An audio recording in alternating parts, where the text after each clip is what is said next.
मित्रों, साथियों एवं देश के भावी प्रेरणा प्रदीप मेरे छात्र नौजवानों, अभिभावकगण, माताओं एवं बहनों, मैं डॉक्टर कौशलेंद्र नारायण, पूर्व प्रत्याशी गया स्नातक क्षेत्र, आप लोग को नमन वंदन और अभिनंदन करता हूं। साथियों, आप लोगों से मैं आज मेरी जो आंतरिक व्यथा है समाज के प्रति, उसको मैं दर्शा रहा हूं। साथियों, उस समाज का क्या होगा जिस समाज को बिना मांगे हुए वोट किसी को देने का उदाहरण बन जाता है।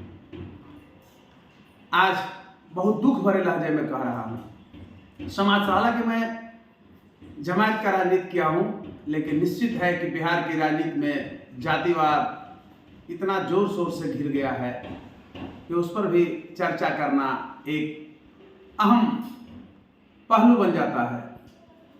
आज हस्र देखिए, जिस समाज, भूमिहार समाज अपने को पढ़ा लिखा समाज कहता है, बरबरसी समाज कहता है, उस समाज का हस्र देखिए कि गया स्नातक निर्वाचन क्षेत्र से अवधेश नारायण सिंह बीजेपी से खड़े थे और शिक्षक से जनता दल यूनाइटेड से संजीव श्याम जी जो सिटिंग उम्मीदवार थे, निवर्तमान वो पार्षद थे। भाजपा ने बरमसी समाज के कद्दावर नेता, आजीवन भाजपा को पलवित और पुष्पित किया, कृष्ण कुमार उर्फ कृष्णा बाबू, उनको टिकट नहीं दिया। टिकट किसको दिया? तो एक जीवन गुप्ता जी को। वहां से वो सीट जो था भूमिहार को देना मुनासिब नहीं समझा, लेकिन जिस तरह से भूमिहार समाज ने भाजपा के नाम पर अवधेश नारायण सिंह को स्नातक में और जीवन गुप्ता जी को शिक्षक में कूद कूद करके वोट दिया, वह बड़ा विचारणीय विषय है और एक शोध का विषय है। और आपको मैं एक कहना चाहूंगा कि मैं भी गया स्नातक क्षेत्र से स्नातक प्रत्याशी था एमएलसी का। जब मैं चुनावी क्षेत्र में गया, चुनावी मैदान में, रणभूमि में कूदा, यह सच्चाई था कि मैं वोट उतना नहीं बना पाया था। ये सत्य है, हमेशा मैं सत्य वो बोलता हूँ, इसमें कहीं कोई अतिशयोक्ति नहीं है। लेकिन मैंने भी बनाया था, हालांकि जितना बनाना चाहिए था उतना नहीं बनाया था। लेकिन जब मैं गया तो हमारे ही समाज के लोग फोन कर करके लोगों को मना किए कि अरे भाई, किसी को दे दो वोट, भाजपा को ही दे दो, अवधेश नारायण सिंह को ही दे दो, लेकिन कौशलेंद्र नारायण को वोट नहीं दो। क्यों भाई? तो वो सीट से अगर चुनाव लड़ते हैं, रिजल्ट अगर अच्छा होता है तो हम लोगों का सीट खत्म हो जाएगा, क्योंकि उनकी लोकप्रियता आम जनमानस में है। जहानाबाद में वोटर ही बहुत ज्यादा नहीं थे, बहुत कम वोटर थे। दूसरी तरफ कि सारे अभ्यर्थियों ने एक दूसरे से तारतम्य स्थापित किया था आंतरिक रूप से। शिक्षक से भी जो खड़े थे तो वो जाके पुनीत सिंह के साथ फोटो खिंचवा रहे थे कि वहां से वोट मिल जाएगा, कभी जीवन जी के साथ फोटो खिंचवा रहे थे। आंतरिक रूप से मैं बता रहा हूं, मीटिंग हो रही थी, लेकिन मैंने इस घटिया राजनीति का रूप को समझ नहीं सका था। हालांकि जिस तरह से मुझे दबाने की कोशिश की गई, गया स्नातक क्षेत्र में 8 जिला आता है, लेकिन जनता का इतना अपार स्नेह था। आज भी लोग जिस तरह से फोन से मेरे प्रति भाव विह्वलता दर्शा रहे हैं और कह रहे हैं कि चिंता मत कीजिए, तो मैंने भी कहा कि हम चिंता करने वाले नहीं हैं। ये मेरी हार नहीं बल्कि सबक है और वैसे वैसे लोग जो बहुत बड़े अपने को मसीहा कहते हैं, उनका चरित्र भी सामने आया, जिनको जब से मेरा होश हुआ तब से मैंने पलवित और पुष्पित करने का काम किया, पैसा चंदा भी दिए हैं। वैसे वैसे लोग मेरा, ठीक है मेरे पास 10 करोड़ 20 करोड़ 50 करोड़ नहीं था, थोड़ा ही था, दिल तो मेरा बड़ा है ना, तो उसके हैसियत से उनको आज के 10-10 साल पहले 8-8 साल पहले भी मैंने चंदा दिया था और चंदा लिए थे। उस मेरे साथ जाने वाले लोग गवाह हैं। और उन लोगों ने भी मेरे साथ अन्याय किया। क्या होगा, राजनीति में सब होता है, जीत और हार लगा हुआ रहता है। और बिहार की राजनीति में आज भूमिहार समाज को पिछड़ने का मुख्य कारण यही है। यह समाज किसी का नहीं है, अपना का जब नहीं है, बिना मांगे हुए लोग बीजेपी को वोट दे रहा है। दूसरी तरफ मैं बता रहा हूं, पैसा पर बिकने लगा है। पहले कहता था कि आर्थिक रूप से जो कमजोर होते हैं वो बिकते हैं। इस बार शिक्षक के चुनाव में वो शिक्षक कहना शर्म की बात है। बहुत सारे शिक्षक हमसे फोन पर बात कर रहे हैं, बोल रहे हैं कि इस बार तो शिक्षक के चुनाव में ऐसा हुआ कि हम लोग शिक्षक शब्द की गरिमा को ही भूल गए, पैसा ले ले करके वोट दिया है। कितना शर्म की बात है जी। 40,000 50,000 1 लाख रुपया पेमेंट मिल रहा है, उससे पेट नहीं भर रहा है, और 2,000-3,000 वोट का लिया है और ये लोग वोटिंग किया है। अगर अच्छा ही उम्मीदवार को सपोर्ट करना था तो आज मैं कहता हूं जाति पाति से ऊपर उठ करके सोचो, देववंश यादव से भी तो बढ़िया कोई उम्मीदवार नहीं था। कितना सज्जन उम्मीदवार थे और उम्मीदवार खड़े थे।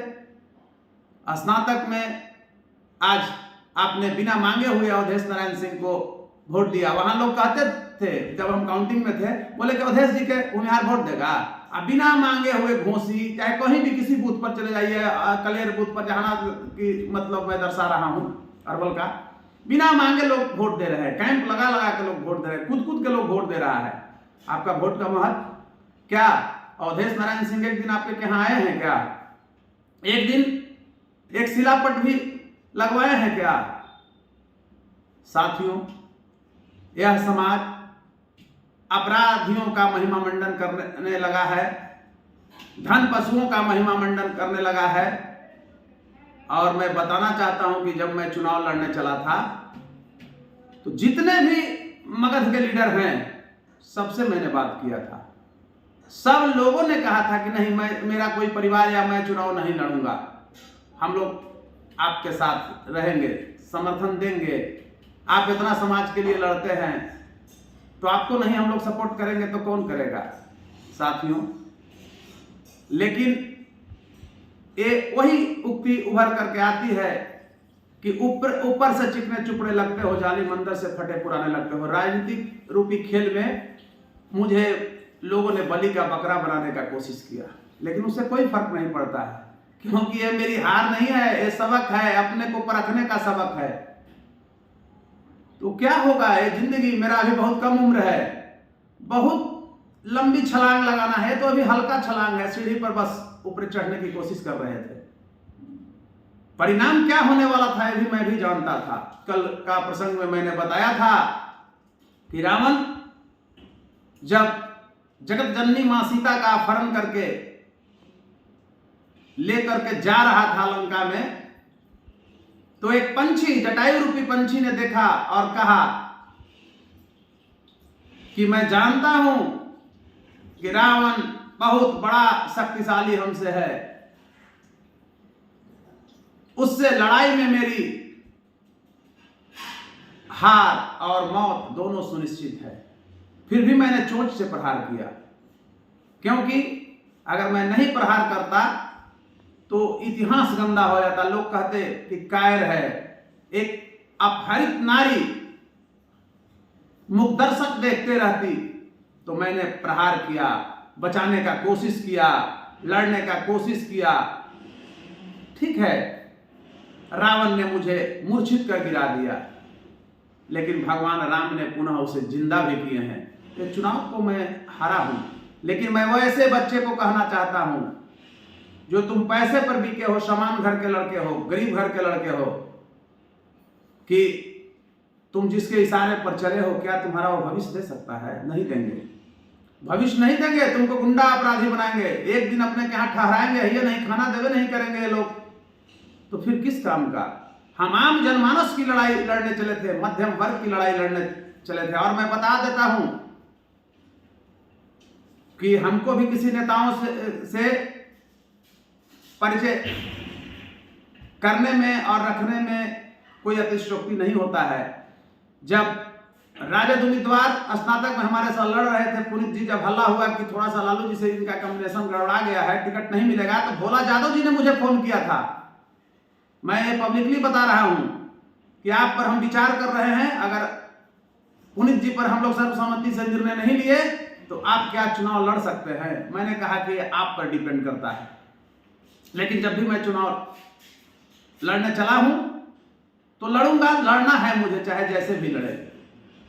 दूसरी तरफ उन्होंने बताया था कि हम लोग में भी चर्चा हुई कि सबसे आप जनप्रिय उम्मीदवार हैं, तो हमने कहा था उनको कि पैसा से मैं कमजोर हूं भाई, इसमें करोड़, 10 करोड़, 50 करोड़, जब शिक्षक लोग बिक जा रहा है वोट देने में, और देखा देखी चुनाव में हुआ का ना कि स्नातक लोगों का भी चस्का लग गया, उन लोग भी पैसा मांगता था फोन से, जो काफी शर्म की बात है। क्या होगा 200-400 रुपया से? आदमी के पास 200-400 का कोई महत्व है? और ये लोग पैसे मांगते थे कि वोट के लिए पैसे दीजिए। खैर जो भी हुआ, लेकिन जिस तरह से मगध के लोगों ने, शाहाबाद के लोगों ने मुझे प्यार दिया, स्नेह दिया, इतनी मेरे प्रति उन लोगों का प्यार और स्नेह है कि 6 साल बाद चुनाव होने वाला है, और कल से लोग कह रहे हैं कि हम अभी से मार्कशीट वगैरह लेकर के रख रहे हैं आपके लिए, इस बार आप थोड़ा देर से आए थे सर, कुछ हम बहुत नहीं कर पाए, लेकिन आपसे जो तो उम्मीदवार पूरे बिहार में नहीं खड़ा था। हमने कहा कि ना, ऐसी बात नहीं है, थोड़ा देर तो हुआ है, लेकिन राजनीति रूपी खेल में बलि का बकरा, बड़े बड़े मछलियां जो है वो छोटे छोटे मछलियों को आहार बनाती है। मैं निश्चल था, बड़ा ही सम्मानित नजर से देखता था, लेकिन उन लोगों ने भी दगा दिया। और मैं इस रूप में कहूंगा कि मुझे इसका गम नहीं था कि जमाना बदल जाएगा, गम तो इसका था कि ये लोग बदल जाएंगे। रियल में ऐसा ही हुआ। इतना प्यार से इन लोगों ने स्वीट पॉइजन की तरह रगड़ा मुझे, और लोगों को फोन कर करके कि ए भाई अवधेश नारायण जी को दे दीजिए ना वोट। भाजपा से उन लोगों को कोई मतलब नहीं है, लेकिन दे दीजिए ना अवधेश नारायण जी को वोट, कौशलेंद्र नारायण को मत दीजिए वोट भाई। क्यों? कि उनको खतरा था। तो मैं भी मगध में ही पैदा लिया हूं, जहानाबाद की धरती पर ही पैदा लिया हूं, राजनीति मुझे करनी है, और इससे मैं विचलित होने वाला नहीं हूं। आगे भी चुनाव आ रहा है, 6 वर्ष वेट भी मैं करने वाला नहीं हूं, यह भी सुन लीजिए। अगला चुनाव का रूपरेखा भी मैं तैयार कर रहा हूं भाई, इस पर अच्छा से करूंगा, इसलिए कि अब तो जनमत मिला है, लोग हमारे साथ एक कारवा बना लिए हैं, इसलिए अगला चुनाव भी लड़ूंगा। और दूसरी तरफ बक्सर की जनता ने जो मुझे स्नेह प्यार दिया इस चुनाव में, तो मेरी कर्म भूमि बक्सर रहेगी, जन्मभूमि जहानाबाद रहेगी। राजनीतिक भूमि जो है वो कोई एक जिला में मैं बंद कर नहीं रह सकता हूं, पूरे बिहार में रहेगा। बिहार स्तर पर मुझे काम करना है। लेकिन दूसरी तरफ ये तो ब्रह्मर्षि समाज का चरित्र मैंने बताया, लेकिन जनरल समाज का चरित्र के अच्छे लोग को लोग वोट नहीं देते हैं। माफिया, गुंडा, मवाली, हत्यारा को जनता पसंद कर रही है। बताइए कि शिक्षा को बेचने वाला, जो शिक्षा को बेच दे रहा है, ये ठग लोग, ये बड़े बड़े संस्थान खोले हुए हैं, ये क्या समाज से भी हो सकता है कि गरीब गुरबा के बच्चे को खेत बेचवा करके पैसा लेता है बीएड करने में और फीस लेता है, और ये अपने को समाज सेवी कहते चलता है, समाज लोग के लोग उसके तरफ भी मुड़ जाते हैं। तो मैं ये कहना चाहता हूं आप लोग से कि एक चरित्र को बदल दिए आप लोग। आज ये लोग सब हत्यारा है, मर्डरर है, अपराधी है। आप बताइए कि कोई भी बिहार में, मगध में मैं बता रहा हूं कि कोई अपने परिवार का हत्या किया है, चाहे किसी को हत्या करवाया है, या किसी को ठगा है और तब विद्यालय खोला है, या किसी का विद्यालय को हड़प लिया है, और ऐसे लोगों के पीछे भी जनता भाग रही है। किस समाज की बात करते हैं? किस ब्रह्मर्षि समाज का संगठन चलाते हो? मैं वैसे वैसे लोगों को मदद किया हूं जिसका परिवार मर गया था, एफआईआर के लिए तड़प रहा था, बड़े बड़े नेताओं के गुणगान करता था, वो लोग मदद नहीं किए, दरवाजा बंद कर लिए थे कि कोरोना है, और मैंने जा करके मानवाधिकार तक में और एफआईआर दर्ज कराया, केस को चालू करवाया। तो क्या मेरा एक योगदान नहीं है? मेरे पास किस चीज की कमी थी? किसी से मेरिट में कम थे, किसी से योग्यता में कम थे? हाँ, एक चीज में कमी जरूर थी, वो सिर्फ कमी थी कि हम आर्थिक रूप से जरूर गरीब थे, आर्थिक रूप से कमजोर थे, लेकिन कोई ऐसा भी नहीं थे कि हमको कहीं बहुत ज्यादा कटोरा लेकर जाने की जरूरत थी।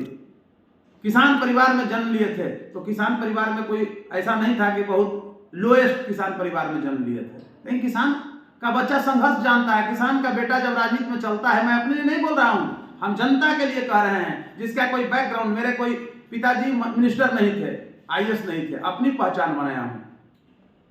और इतना मैं कहता हूं, मैं दिनकर का वंशज हूं, तो इतना जरूर कहता हूं कि मुझे परिचय देने की जरूरत नहीं है, अपने अपने परिचय बना। हाँ, ये बात जरूर है कि हम लोग सारे जो हमारे विचारधारा के लोग हैं, वो मिल करके हम लोग को स्वयं, मैंने we should build up our future, इसलिए कि कोई हम लोग को फ्यूचर बनने नहीं देना चाहता है।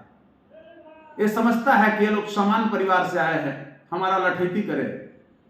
इसलिए आगामी जो चुनाव आ रहा है उसमें पुरजोर तरीके से आप लोग मुझे ताकत देंगे, और हम ही नहीं कोई हो सकते हैं। इस बार एक नया रूप देना है, एक नए उम्मीदवार को देना है, चाहे कोई भी उम्मीदवार हो, वहां हम लोग समझौता भी करेंगे, लेकिन घुसपैठियों को खदेड़ना है, जो समाज को कमजोर करते हैं लोग, समाज के घुसपैठी करते हैं, ललकारते हैं, ड्रॉप करते हैं और फिर कहते हैं कि इसको वोट नहीं दीजिए।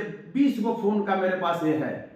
ये लोग मना कैसे करते हैं, कैसे दिमाग लगाते हैं, लेकिन जनता इस चीज को समझ नहीं पाई थी, जनता समझेगी धीरे धीरे।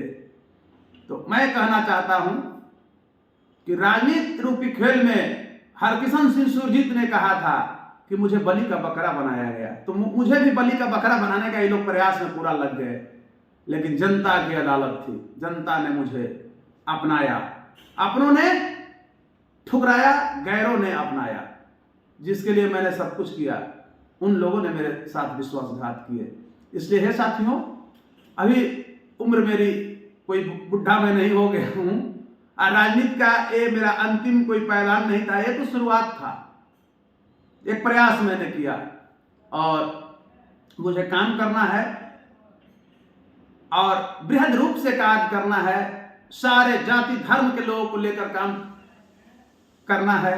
जिस तरह से हमारे दिनकर जी, राष्ट्रकवि दिनकर जी ने लिखा है स्वतंत्रता के संबंध में कि रोते जग की अनियमितता पर सभी विश्व को छोड़ चले, कुछ चढ़ गए चिता की रथ पर, कुछ कब्रों की ओर चले, रुके न पल भर मित्र पुत्र, माता से नाता तोड़ चले, लैला रोती रही पर कितने मजनू मुंह मोड़ चले। साथियों, स्वतंत्रता आंदोलन की जब रणभेरी बजी थी तो कोई यह नहीं सोचता था कि सिर्फ एक जाति लड़े, यही सोचता था कि भारत मां की रक्षा के लिए हम अपना सर दे दें।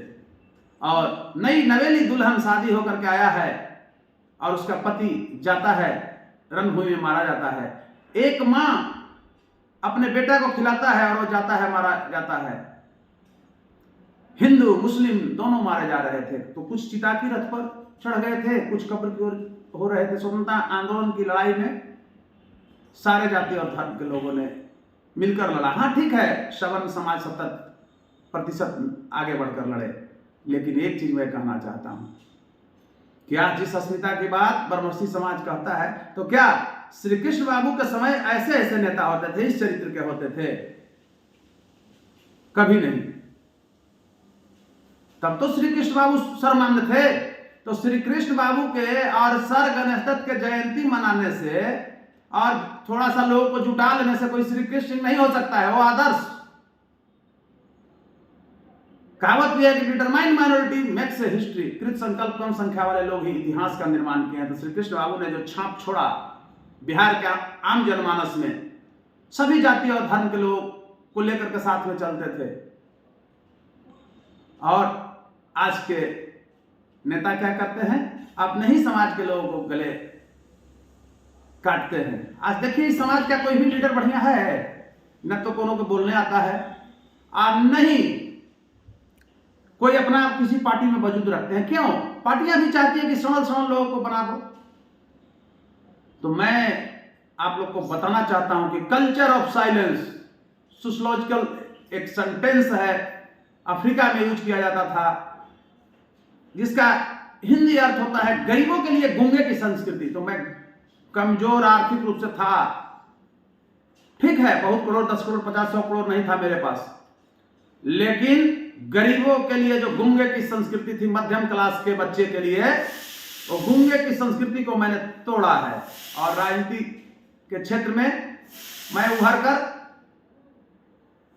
आप लोग के बीच में आया हूं। ठीक है, इस बार के चुनाव में मेरी हार हुई, भीतरघात मेरे पास हुई, घुसपैठ हुई, लेकिन मैं कहना चाहता हूं आप लोगों से कि आप जो बिहार का भूमिहार के लोगों का चरित्र जो है बड़ा घृणित और बहुत दूसरे तरह का है। क्योंकि आज मैं ये कहना चाहता हूं,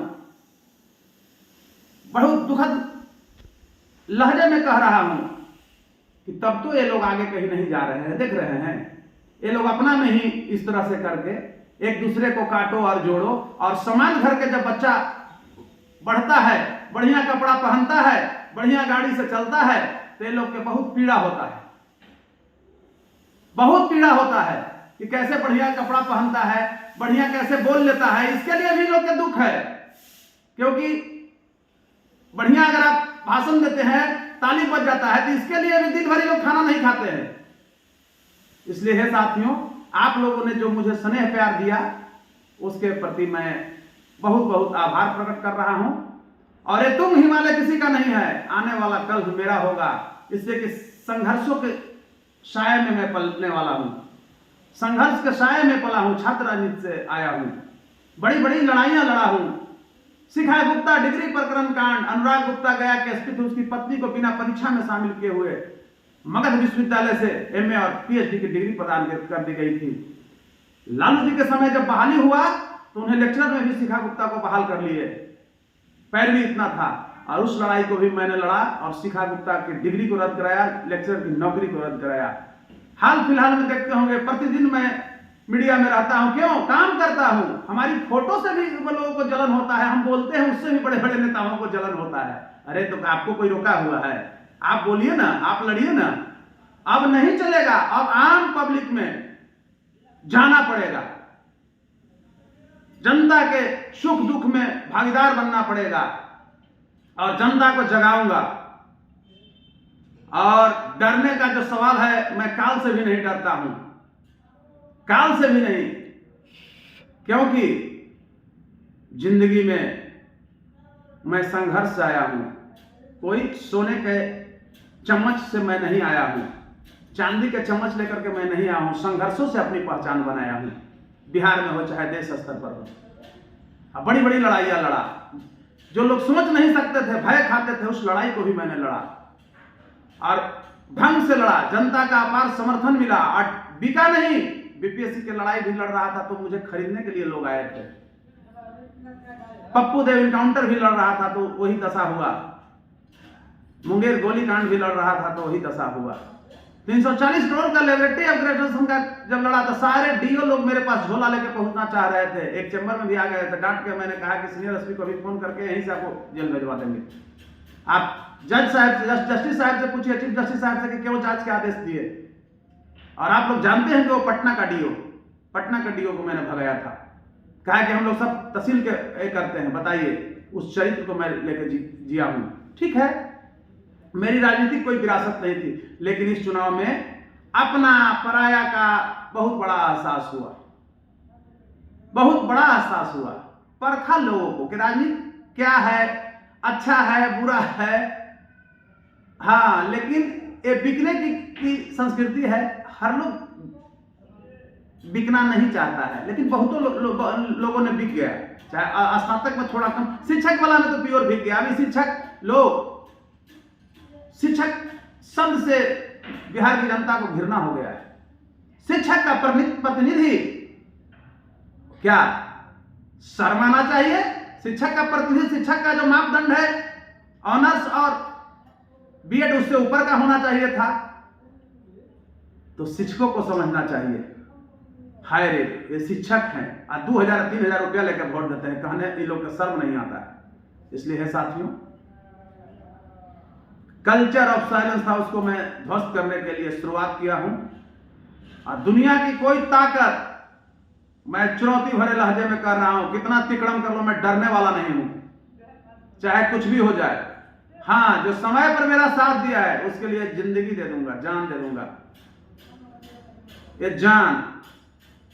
लेकिन जिस तरह से टेलीफोन कर करके, मोबाइल फोन कर करके लोगों को मना किए हैं, रिकॉर्डिंग का वो सब है, और कि नहीं कौशलेंद्र नारायण को वोट मत दीजिए, अरे बुला करके लोगों को बुला करके, अरे हम तो वो तो वोट होता है, जो वोट बनाए हैं कम से कम उनकी स्थिति ठीक है, उन्हीं को वोट दे दीजिए। यह देखिए क्या स्वीट राजनीति चल रहा था। तो हे साथियों, आज मेरे अंदर भी दुख है, क्षोभ है और मौत सी मायूसी है, लेकिन क्योंकि रिश्ते का मैंने बखूबी निर्वहन किया है, निर्बाध रूप से निर्वहन कर रहा था। और वैसे आपको मैं बता रहा हूं एक चीज, क्या स्वतंत्रता आंदोलन से संबंधित है कि ऊपर से चिकने चुपड़े लगते हो जालिम, अंदर से बड़े फटे पुराने लगते हो, लेकिन मेरे साथ बिहार की जनता का प्यार है। इस रूप में मैं कहना चाहूंगा कि क्या कुटिया की बुढ़िया दादी नानी, यौवन की अभिलाषी है, क्या गोदी की नन्ही बच्ची, सब लोग मेरे लिए ललायित है, स्नेह प्यार और मान सम्मान देने के लिए। हाँ, ये बात सत्य है कि एक वोटर का युग था, उतना समझ नहीं पाया, 8 जिला का चुनाव था, वोटर में उतना अपना नहीं बना पाया। मुझे स्वीकार करने में कोई अतिशयोक्ति नहीं है, लेकिन स्नेह प्यार मिला। मैं राजनीति को समझा, 8 जिला का। मैं एक ऐसा प्रत्याशी हूं जो गांव गांव गया हूं, गांव का भी अनुभव हो गया, जनता क्या चाहती है उसको भी मैंने बहुत करीब से देखा। इसलिए हे साथियों, आप लोगों ने जो मुझे स्नेह प्यार मान सम्मान दिया उसके लिए मैं आभार प्रकट करता हूं, और जो लोग मेरे साथ दगाबाजी किए उनके लिए भी मैं आभार और धन्यवाद उनको देता हूं कि आपका भी रूप और चरित्र मेरे सामने आया, आम लोगों के सामने आया, क्योंकि आप लोगों ने खुद एक अच्छे सेवक को, एक अच्छा विश्वासी बच्चा को खोया है। अफसोस आपको भी आएगा समय पर, और जब मैं जहां से चलता हूं वापस नहीं लौटता हूं, मेरी ये पहचान रही है। जब चल दिया तो वापस नहीं लौटूंगा। इसलिए हे साथियों, हे देश के भावी प्रेरणा प्रदीप, मेरे छात्र नौजवानों, ये बड़े बड़े मछलियां तुमको बढ़ने नहीं देगा, समान घर के बच्चे को लोग बढ़ने नहीं देता है। इसलिए अभी से आप सुधरिए। हम उस घर के लिए लड़ रहे हैं जो गरीब गुरुवे के बच्चे हैं, पढ़े लिखे हैं, लेकिन ये लोग सम्मान देना नहीं चाहते हैं।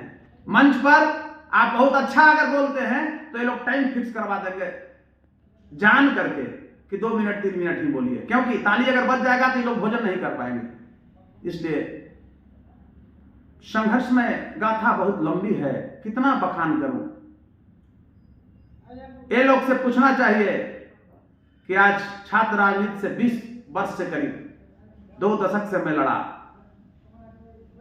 एक से एक लड़ाई लड़ी, कहने में भूल जाते हैं। मधुप्रिया अपहरण बिहार में इतना बड़ा लाइटेड हुआ था। अभी एक डीजीपी हैं नैयर हसनैन खायब, उस समय पटना के सीनियर एसपी थे, उन्होंने मुजफ्फरपुर ब्राह्मण टोली से मैंने गिरफ्तार करवाया था मधुप्रिया। रामजीवन भट्ट पटना यूनिवर्सिटी प्रोफेसर थे, उनका लड़का आविष्कार भट्ट मधुप्रिया नामक लड़की को लेकर भागा था। बाद में वो फिर शादी वो लोग कराया गया, लेकिन गिरफ्तार करके और ही पटना के राम प्रवेश चौबे थे चीफ जुडिशियल मजिस्ट्रेट, उन्होंने कहा कि जब तुम शादी ही किया था तो अपनी पत्नी के ही अपहरण के आरोप में जेल जाओ, और उसे 2 महीना जेल रहना पड़ा था। अब रामजीवन, ये इतिहास है, पटना यूनिवर्सिटी टीचर्स एसोसिएशन बहुत तगड़ा एसोसिएशन था, और इतिहास है कि रामजीवन भट्ट की पत्नी शशि लता भट्ट को भी मैंने जेल भिजवाया था। उस जो लड़का था आविष्कार भट्ट, भी जेल गया था। टेलीग्राफ मानक अखबार में उस समय कलकत्ता में छपता था। आपको मैं बता रहा हूं, आज स्वामी सहजानंद का ये लोग गुणगान करे या नहीं, कि स्वामी सहजानंद के आदमकंद प्रतिमा बनाने में मेरी भी भूमिका 70% है। इतनी काफिला इनकम टैक्स पर जुटाया था भीड़।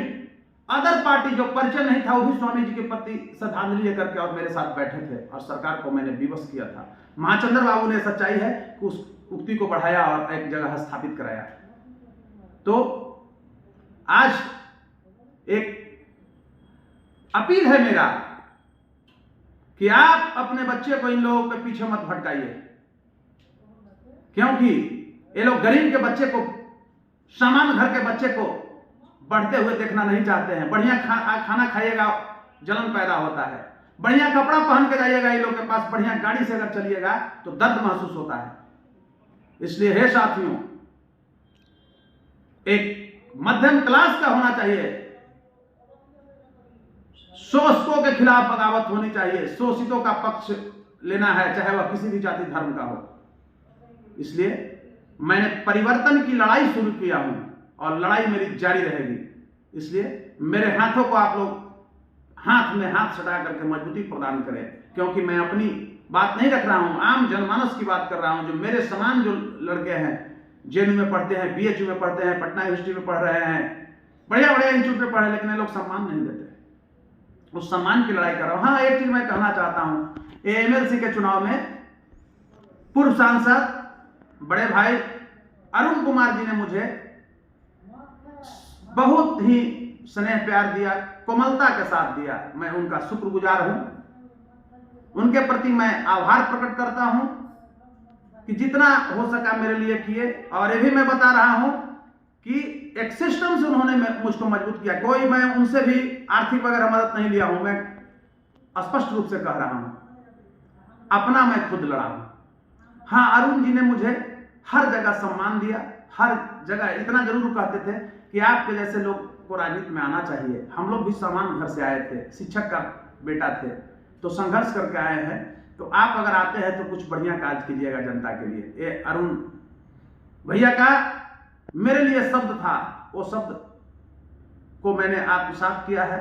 समय आएगा मैं लौटाऊंगा, क्योंकि हम लोग मगध के रहने वाले हैं। कहावत है कि बैना अगर किसी का आता है तो समय आने पर बैना को लौटाया जाता है। तो मैं लौटाऊंगा जिस रूप में वो हमको मदद किए हैं। आज भी मैं आभार प्रकट करता हूं। इसलिए हे साथियों, आज आंतरिक रूप से बहुत लोगों को मैंने देखा, लेकिन आम जनमानस मेरे लिए उद्वेलित थी। लेकिन बेचारे कर क्या सकते थे, वोटरे नहीं थे। जहां देखते थे, जहां हम जाते थे वहां भीड़ लगता था 100-200 का, लेकिन बेचारे वोटर नहीं बने हुए थे। मुंह से और सम्मान से, और मुझे खिलाते पिलाते थे, उसमें कमी नहीं करते थे, लेकिन वोट तो नहीं दे सकते थे। तो यह भूल हुई है हमसे। उस भूल को हम सुधारेंगे और एक नए जोश और खरोश के साथ हम जनता के बीच में आएंगे और शोषित वंचितों के पक्ष में हम लड़ेंगे। मेरे ही बिरादरी के क्यों ना हो, अगर मेरे बिरादरी का भी अगर शोषण होगा तो उससे हमारा समाज कलंकित होता है, हम कलंकित होते हैं। इसलिए हम वो लड़ाई लड़ेंगे। और लास्ट में एक बार मैं जरूर एक शब्द कहना चाहूंगा कि जिंदगी जीना है तो हालातों से डरना कैसा। आज जंग लाजिम हो तो लश्कर नहीं देखे जाते हैं। अगर जंग जब छिड़ता है, अगर जंग छिड़ेगी तो मैं नहीं देखूंगा कि कितना बड़ा सेनापति और लश्कर है। मैं काल से भी नहीं डरता हूं और लड़ाई में जारी रखूंगा, जनता की सेवा करूंगा। कानून से लेकर के यानी रोड टू कोर्ट तक हम सेवा करेंगे। जिनको पैसा न भी रहेगा, अपना पॉकेट से लगाकर जो बनेगा मैं सेवा करूंगा, उनके मुकदमा को लड़ूंगा, उनका स्वाभिमान को जिंदा रखूंगा। गरीब अगर कोई है, मेरी 1000-2000 से उनको मदद की जरूरत पड़ेगी तो मैं मदद करूंगा। 2-4 लाख रुपया, 2-4 करोड़ मैं नहीं कर सकता हूं, मेरी व्यवस्था है, मैं स्पष्ट रूप से कह रहा हूं। क्योंकि जो भी मैंने पैसा कमाया जीवन में गरीबों पर लुटा दिया, पढ़ने में ही लगा दिया, पुस्तक लिखने में ही लगा दिया, इसलिए एक ईमानदार रूप से मैंने पैसा का संग्रह किया, तो मेरे पास जरूर अभाव हो सकता है। लेकिन जो इस मुहिम में मेरे साथ रहे हैं, जो मुझे स्नेह प्यार दिए हैं, उनको मैं भूलूंगा नहीं। उनका हर रूपों में मेरे ऊपर ऋण है। आज अभी लारी निवासी अरविंद भैया का मैसेज आया है कि आम जनमानस में आपको लोग स्नेह प्यार से देख रहे हैं, निराश मत हो, कल भविष्य तुम्हारा होगा।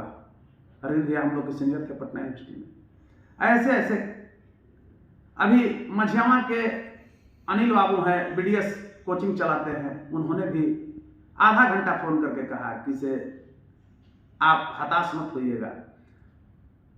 बक्सर से, कैमूर से, सासाराम से फोन आ रहा है कि क्या करें, आप समाज के इतने पढ़े लिखे थे, व्यवस्था था कि हम लोग वोटर ही नहीं बन पाए, कोई वोटर नहीं बनाया, हम लोग को नहीं बनाता है कोई वोटर। कल अच्छा ठीक है, जो भूल हुई है हमसे भी, आप लोग से भी जो हुई है, और इसमें चपंडूस टाइप के जो लोग आ गया था, उन लोग से हम लोग सचेत करके एक अच्छे तरीके से हम लोग काम करेंगे।